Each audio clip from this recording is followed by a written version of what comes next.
Chaque jour, Charles et Carole vous présentent la leçon de l'école du sabbat.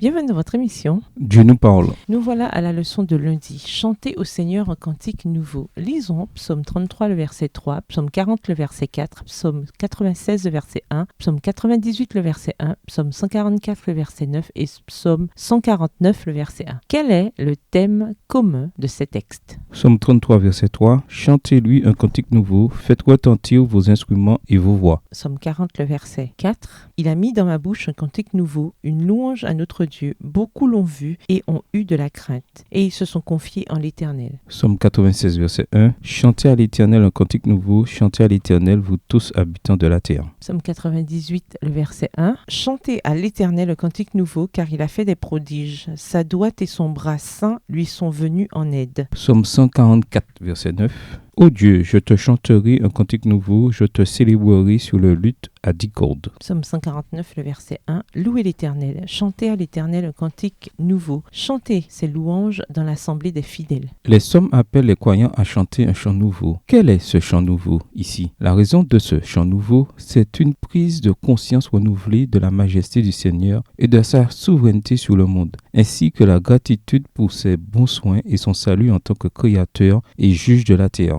La délivrance des ennemis et de la mort, ainsi que la faveur de Dieu envers Israël, voilà en outre des raisons personnelles de chanter un chant nouveau. Tandis que les autres chants louent également le Seigneur pour son amour et ses merveilles, le chant nouveau est un chant spécial qui exprime une joie renouvelée et la promesse d'une dévotion nouvelle envers Dieu. L'expérience de la délivrance divine inspire le peuple à reconnaître le Seigneur comme son créateur et roi. Dans les psaumes, les thèmes communs qui parlent d'un chant nouveau sont la confiance en Dieu, la louange de ses œuvres merveilleuses et la délivrance de l'affliction, entre autres. Lisons Ésaïe 42, les versets 10 à 12, Apocalypse 5, le verset 9 et Apocalypse 14, le verset 3. Que peut-on déduire du chant nouveau d'après ces textes bibliques? Ésaïe 42, les versets 10 à 12. Chantez à l'Éternel un cantique nouveau, chantez ses louanges aux extrémités de la terre, vous qui voguez sur la mer et vous qui la peuplez, îles et habitants des îles, que le désert et ses villes élèvent la voix, que les villages occupés par Kédar élèvent la voix, que les habitants des rochers tressaillent d'allégresse, que du sommet des montagnes retentissent des cris de joie, qu'on rende gloire à l'Éternel et que dans les îles on publie ses louanges. Apocalypse 5, le verset 9. Et il chantait un cantique nouveau en disant: Tu es digne de prendre le livre et d'en ouvrir les sceaux, car tu as été immolé et tu as racheté pour Dieu par ton sang des hommes de toute tribu, de toute langue, de tout peuple et de toute nation. Apocalypse 14, verset 3. Et il chantait un cantique nouveau devant le trône et devant les 4 êtres vivants et les vieillards. Et personne ne pouvait apprendre le cantique, si ce n'est les 144 000 qui avaient été rachetés de la terre. Israël, le peuple de Dieu, est décrit en termes affectueux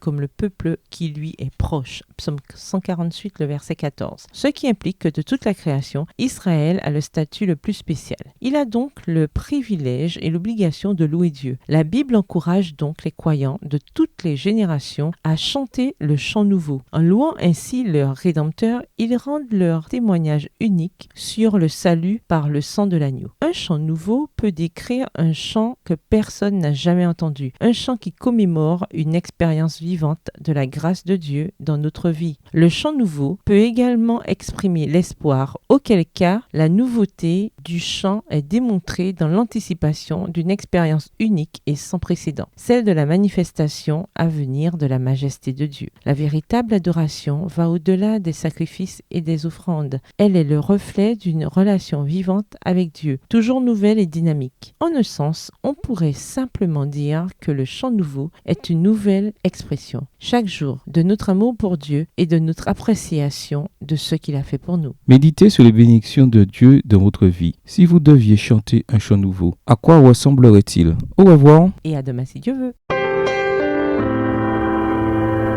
Dieu nous parle.